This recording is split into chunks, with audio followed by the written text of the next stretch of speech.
If you've invested in bioregenerative serums, growth factors, peptides, plant stem cells, and you're layering them with vitamin C or exfoliating acids, there's a very real chance you're accidentally destroying the actives before they ever reach your skin. I'm Dr. Elena Voss, and today we're breaking down the molecular logic behind safe, effective layering so you can actually get the results you paid for. You're listening to Luxury Beauty on a Budget podcast. Quick heads up before we dive in, everything you're about to hear, the research, the data, the script, is 100% human-written and fact-checked by real experts. The voice you're hearing, though, that's AI-generated. We do it this way so we can get you high-quality, science-backed episodes 3 times a week without burning out our team. Just wanted to be upfront about that. If you've been listening for a while, thank you. Honestly, your time is valuable, and the fact that you keep showing up means the world. And if you're new here, welcome. You're in the right place if you want luxury-level skincare advice without the luxury price tag. New episodes go live every Monday, Wednesday, and Friday, so you'll never run out of something to listen to. Now, let's talk about how to layer bioregenerative serums with acids and antioxidants without turning your routine into an expensive chemistry experiment gone wrong. Learning how to layer bioregenerative serums with exfoliating acids and antioxidants isn't just about preventing irritation. It's about maximizing cellular regeneration without compromising your skin barrier. Bioregenerative actives like epidermal growth factors, plant stem cell extracts, and biomimetic peptides work at the dermal-epidermal junction to trigger cellular renewal, but when you combine them incorrectly with acids or oxidation-prone actives, you either neutralize their efficacy or create an inflammatory cascade that undoes their benefits. This guide breaks down the molecular logic behind layering sequences, pH windows for optimal penetration, and wait times based on active concentration. You'll learn to sequence your products based on molecular weight, pH compatibility, and biological mechanisms, not marketing claims. This is intermediate-level material. Once you understand the system, your routine will take about 10 to 15 minutes. Before you start layering bioregenerative serums with other actives, you'll need a few essentials. Pick up pH test strips that cover the 0 to 14 range with half-point increments, around $8 for 100 strips. Gather your current bioregenerative serum and verify the concentration if it's listed, whether that's EGF or plant stem cell extract percentage. You'll need exfoliating acid products. AHAs at 5 to 10%, BHAs at 1 to 2%, or PHA formulations. Grab your antioxidant serums, vitamin C at 10 to 20%, resveratrol or ferulic acid combinations. A pH-adjusted toner or essence in the 5.5 to 6.5 range helps with buffering. Your occlusive or barrier-supporting moisturizer should have at least 2% ceramide complex or 5% niacinamide. Keep a timer or your phone handy for tracking wait times between layers. Have your product ingredient lists on hand so you can check for stabilization systems and active percentages. Optional, but really useful, a dedicated notebook to track your skin's response to different layering sequences over 2 to 4 weeks. Start by testing your bare skin pH 30 minutes after cleansing. Healthy skin maintains a pH between 4.5 and 5.5. That's the acid mantle that protects against pathogens and regulates enzymatic activity. Bioregenerative actives, like growth factors, function optimally at pH 6.0 to 7.0, while most exfoliating acids require pH 3.0 to 4.0 to penetrate effectively. Use pH strips on your cheek, forehead, and jawline. If your skin consistently reads above 6.0, your barrier is likely compromised, and bioregenerative layering will be less effective until you restore lipid balance. If you're below 4.5, you're potentially over-exfoliating. Here's how to assess your barrier. Check for persistent tightness 20 or more minutes after cleansing. Notice if you're getting a stinging response to products you used to tolerate just fine. look for visible capillary networks or persistent redness. See if flaking returns within hours of moisturizing. If 2 or more of these apply, pause acid exfoliation entirely and focus on barrier repair protocols for 7 to 14 days before introducing bioregenerative actives. Growth factors applied to inflamed skin trigger collagen degradation, not synthesis, the opposite of what you want. How to layer bioregenerative serums effectively requires understanding molecular size hierarchy. Smaller molecules penetrate deeper, larger molecules remain in upper dermal layers. Apply products from smallest to largest molecular weight for maximum penetration efficiency. Here's the molecular weight hierarchy in Daltons. Acids are the smallest, sitting at 90 to 150 Daltons. Glycolic acid is 76. Salicylic acid is 138. Vitamin C derivatives range from 176 to 1,000, depending on the form. Niacinamide is 122. Peptides fall between 500 and 3,000, and most bioregenerative peptides are in that range. Growth factors are much larger at 6,000 to 30,000 Daltons. EGF is approximately 6,045. Plant stem cell extracts vary, but are typically encapsulated in liposomes measuring 200 to 800 nanometers. Hyaluronic acid ranges wildly from 10,000 to 2 million Daltons, depending on its molecular weight designation. Your layering sequence follows the size gradient, but pH compatibility creates exceptions. A low pH vitamin C serum at pH 2.5 to 3.5 applied after a growth factor serum at pH 6.5 to 7.0 will denature the proteins you just applied. Size matters, but chemistry overrides. Apply acids immediately after cleansing on bare, dry skin. No toner, no essence. Acids require unobstructed access to the stratum corneum to work at their target pH. Even a pH-balanced toner creates a dilution effect that reduces penetration. Here's the application protocol. Cleanse and pat skin completely dry. Damp skin dilutes acid concentration.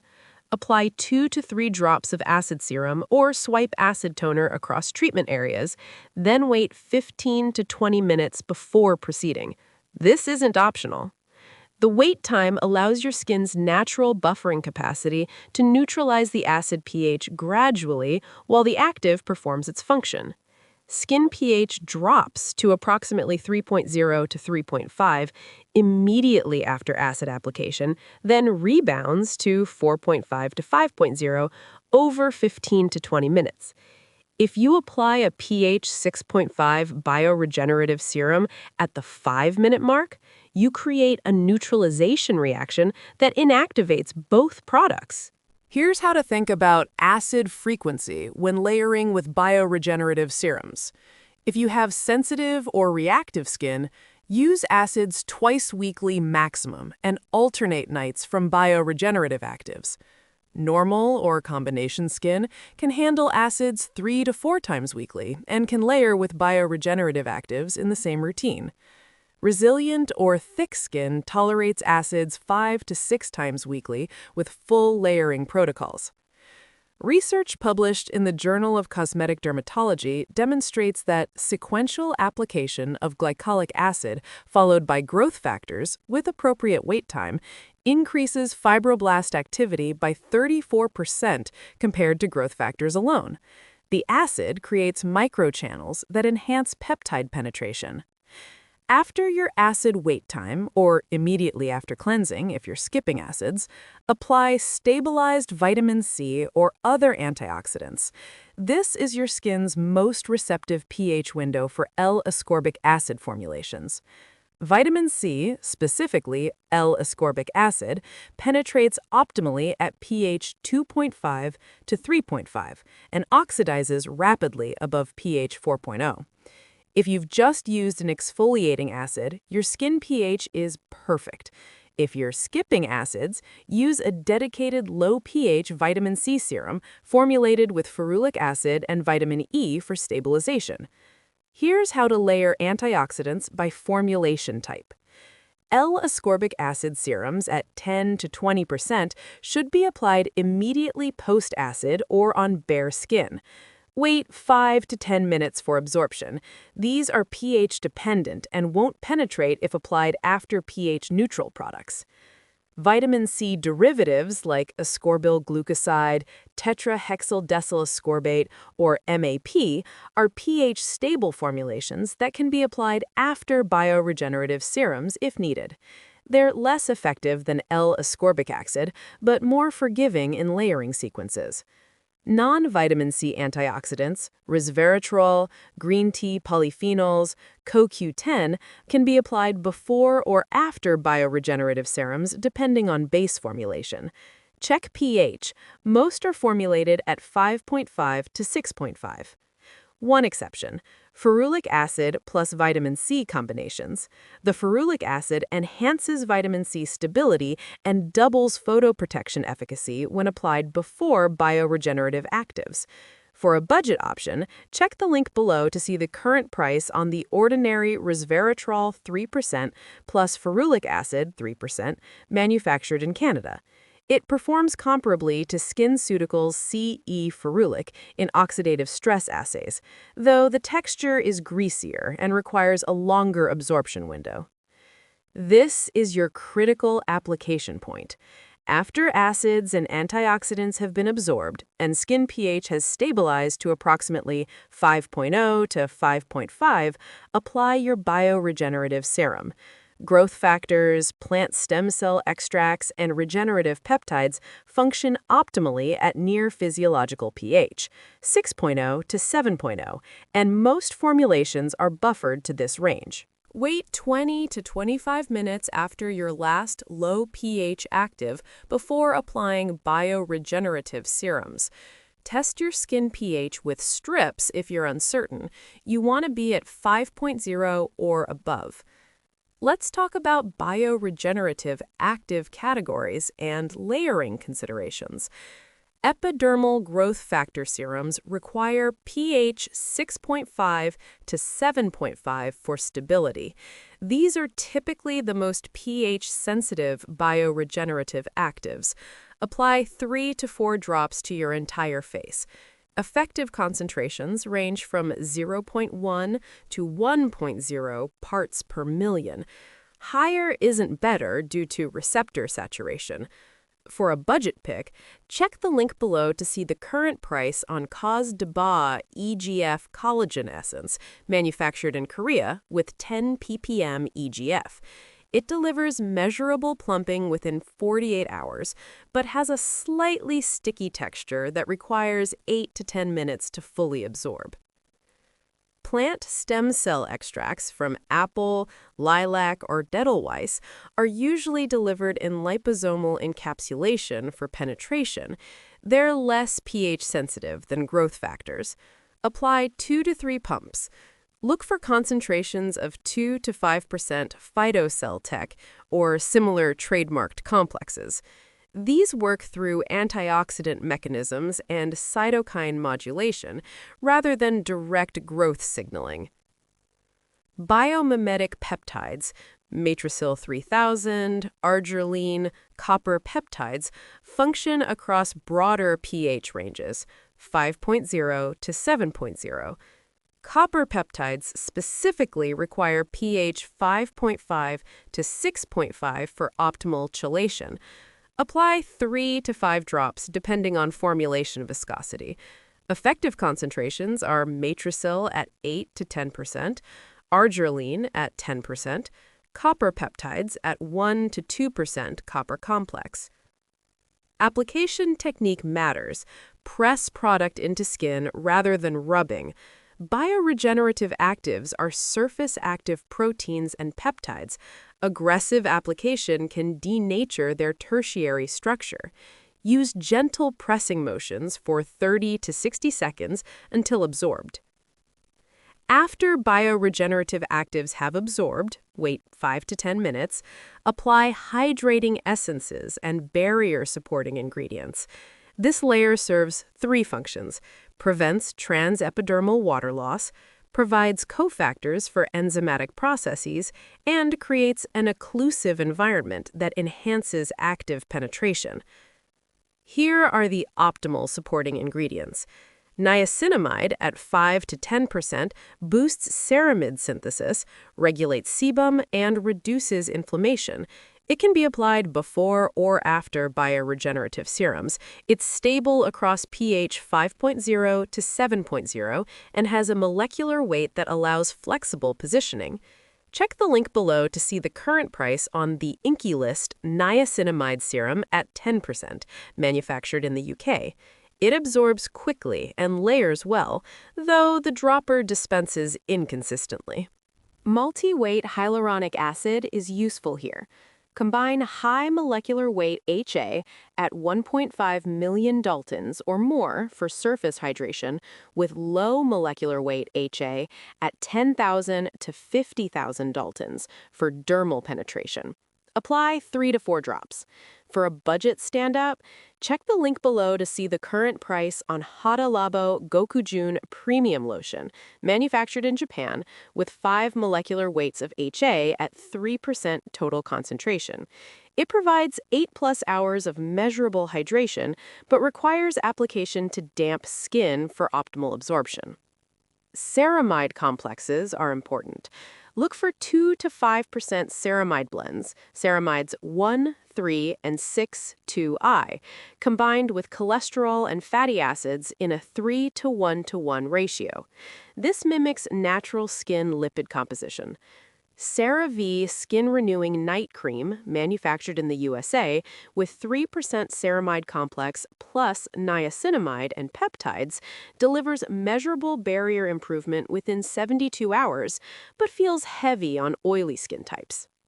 Panthenol, or provitamin B5, is a humectant and anti-inflammatory at 2 to 5% concentration. It enhances wound healing and supports fibroblast proliferation, which is complementary to bioregenerative actives. Layer these from thinnest to thickest texture. If using multiple hydrating products, wait 2 to 3 minutes between each for absorption. Your final step is an occlusive or emollient moisturizer that prevents transepidermal water loss and creates a microenvironment for active penetration. This isn't just about hydration. Occlusion increases active ingredient bioavailability by up to 300% by preventing evaporation and maintaining skin surface humidity. Here's the occlusive ingredient hierarchy by effectiveness. Petrolatum provides 99% occlusion. Dimethicone or cyclomethicone provides 96%. Lanolin gives 98% occlusion, but is comedogenic for some people. Plant oils deliver 60 to 80% occlusion, depending on fatty acid profile. Shea butter or cocoa butter provide 70 to 85% occlusion. You don't need pure petrolatum. Most quality moisturizers combine emollients and occlusives. Look for formulations with at least 3% dimethicone or petrolatum as functional occlusives. For a budget recommendation, Vana Cream Moisturizing Cream, manufactured in the USA, provides pharmaceutical-grade occlusion with 5% white petrolatum and dimethicone. It delivers clinical-grade barrier support at 66 cents per ounce. Compare that to La Mer Crème de la Mer, which uses similar occlusive mechanisms in a fancier base at $185 per ounce. The Vana Cream texture is thicker and takes longer to sink in, requiring an extra 3 to 5 minutes before makeup application. Let's talk about nighttime versus morning considerations. Evening protocols are when to layer bioregenerative serums with acids. Your skin enters peak regeneration mode during sleep. Growth hormone pulses between 10 p.m. and 2 a.m. stimulate fibroblast activity. Apply your full layering sequence 30 to 60 minutes before bed to allow absorption. Morning protocols should skip acids entirely. Layer vitamin C, bioregenerative serums, hydrators, and mandatory SPF. Growth factors and peptides increase photosensitivity by approximately 15 to 20% due to enhanced cellular turnover. Use broad-spectrum SPF 50+ with both organic and mineral filters.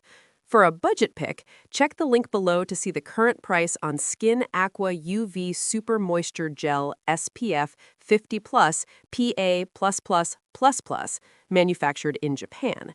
It layers seamlessly over bioregenerative serums without pilling. Track your skin's response over 2 to 4 weeks using objective markers, not feelings.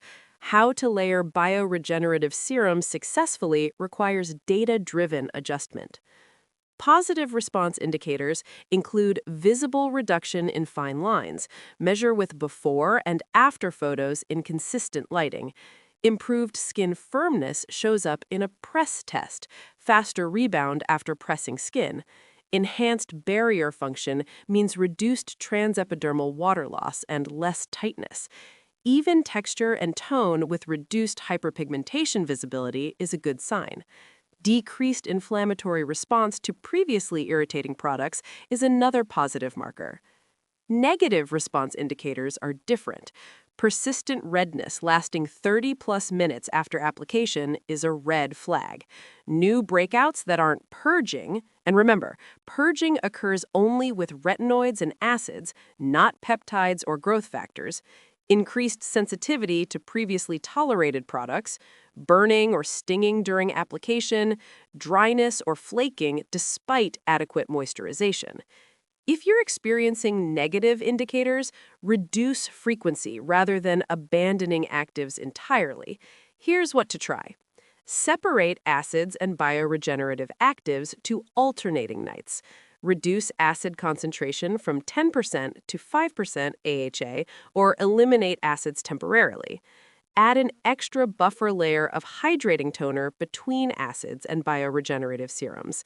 Increase wait times to 30 minutes between each active layer. Focus on barrier repair for 7 days before reintroducing actives.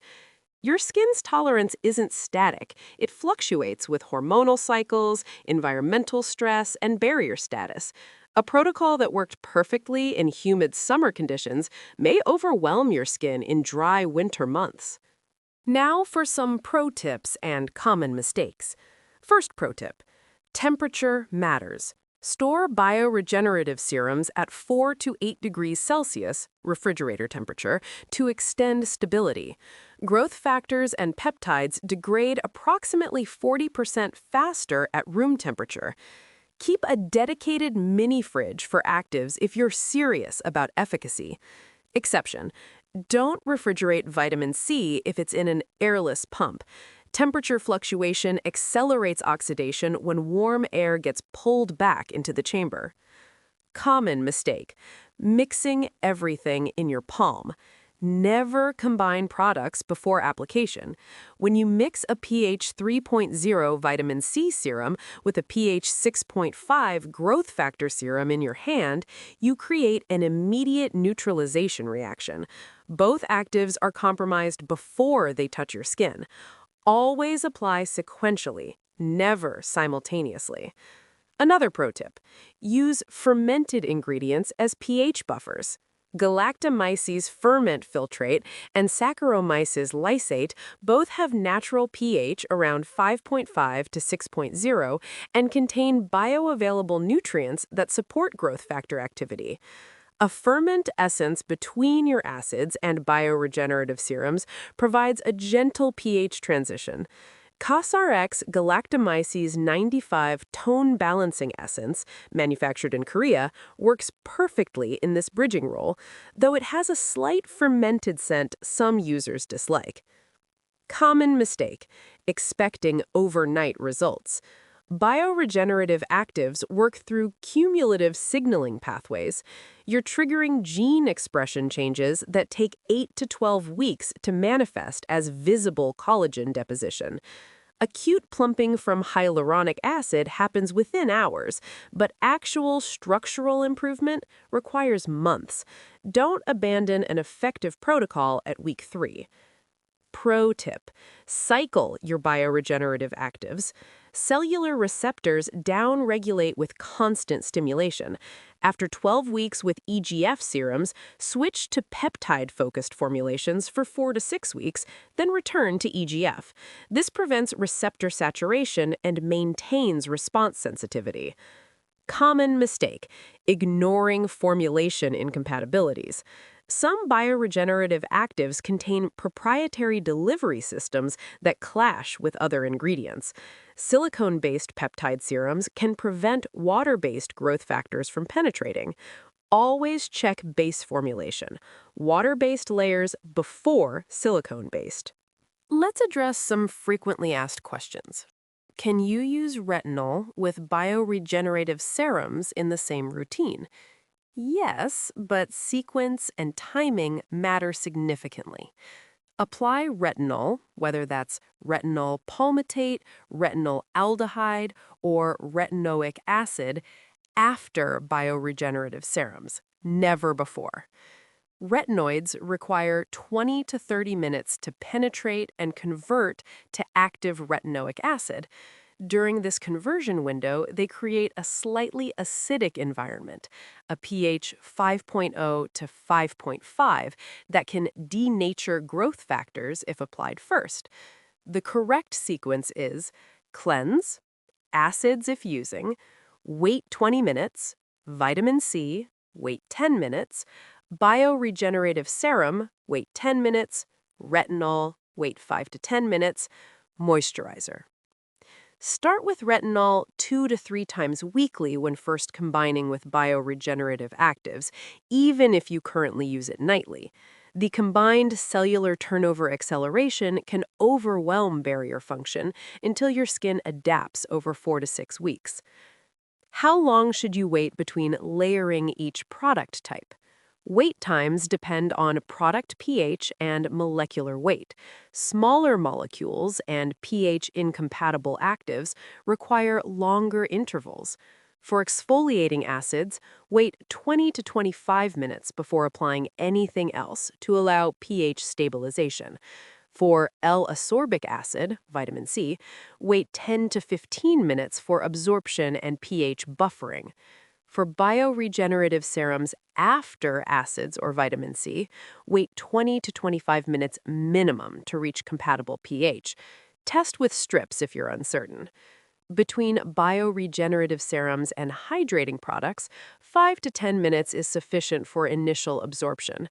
Between your final hydrator and occlusive moisturizer, 2 to 3 minutes prevents dilution. Total routine time from cleansing to final moisturizer is approximately 45 to 60 minutes for a full layering protocol with acids and bioregenerative actives, or 15 to 20 minutes if you're skipping exfoliating acids. Will layering bioregenerative serums with acids cause purging or irritation? Bioregenerative actives themselves don't cause purging. Only retinoids and exfoliating acids trigger accelerated cell turnover that bring existing microcomedones to the surface. However, combining acids with bioregenerative serums can cause irritation if your barrier is compromised, pH windows aren't respected, or you're using excessively high concentrations of both categories simultaneously.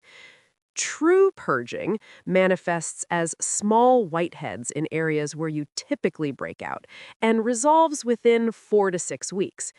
Irritation appears as widespread redness, stinging, or breakouts in unusual areas and worsens with continued use. If you experience persistent stinging, burning sensation during application, or redness lasting more than 30 minutes, you're likely experiencing a pH incompatibility or barrier compromise, not productive purging. Reduce acid frequency or separate actives to alternating nights. Should you apply bioregenerative serums to damp or dry skin?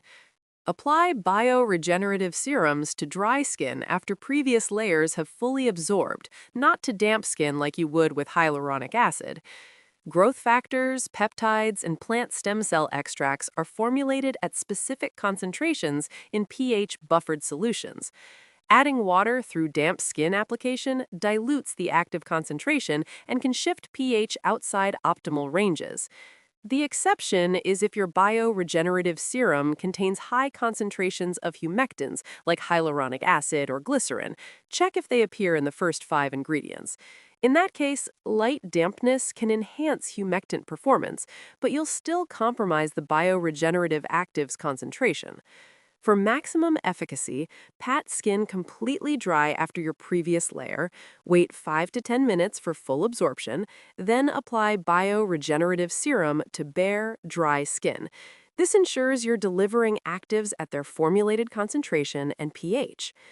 To wrap this up, how to layer bioregenerative serums with acids and antioxidants comes down to respecting molecular chemistry, not marketing hierarchies. Apply products from lowest to highest pH, smallest to largest molecular weight, with sufficient wait times for pH stabilization between incompatible actives. Start with exfoliating acids on bare skin, wait 20 minutes, add vitamin C or antioxidants, wait another 20 minutes for pH to stabilize above 5.0, then apply bioregenerative serums when skin reaches near neutral pH. Seal with hydrators and occlusives to maximize penetration. Your layering protocol should match your skin's barrier status and tolerance. Aggressive sequences work only if your acid mantle is intact. Monitor response objectively over 8 to 12 weeks, adjust frequencies based on data rather than feelings, and remember that bioregenerative actives deliver structural improvement through cumulative gene expression changes, not overnight miracles. The science works, but only when you respect the chemistry. Thanks for listening to this episode of Luxury Beauty on a Budget podcast. New episodes come out every Monday, Wednesday, and Friday, so you've always got something fresh to dive into. If this episode helped you out, I have a favor to ask. Would you mind leaving a quick 5-star rating in a review? It genuinely makes a difference. It's how other people find the show, and it helps us keep making episodes like this one. And if you haven't subscribed yet, hit that button so you get notified the second a new episode drops. I'll catch you next time.